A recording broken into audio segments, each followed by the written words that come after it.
नमस्कार मु मनोरम महांती आईएमडी भुवनेश्वर पूरा ओडिशा राज्य वेदर ब्रीफिंग करुछि जदि देखिबा गत 24 घंटा रे मिनिमम न्यूनतम तापमात्रा जो रेकॉर्ड करा जायछि सबुठु कम तापमात्रा रेकॉर्ड करा जायछि दारिंगबाड़ी ठारे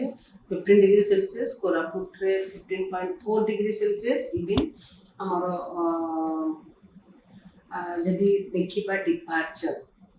जदि देखिबा गत 24 घंटा रे हमर 2 रु 3 डिग्री टेम्परेचर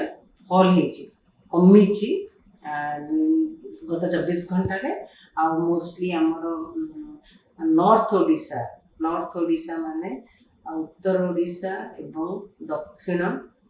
उपकूलवर्ती ओडिशा जिला गुड़िक तापमात्रा नॉर्मल रही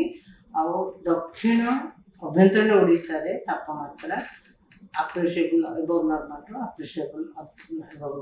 रही वर्तमान किछि सेमती किछि विशेष पाणीपागर स्थिति नहीं आगामी 7 दिन पर्यंत पाग मुख्यतः सुखिला रहिबो वर्षा हबार विशेष संभावना नहीं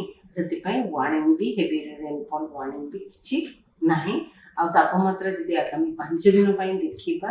न्यूनतम तापमात्रा किंबा राति तापमात्रा रे विशेष परिवर्तन हेबार संभावना नहीं किंतु 1 डिग्री किंबा 2 डिग्री फॉल होबार कमीबार संभावना रही। धन्यवाद।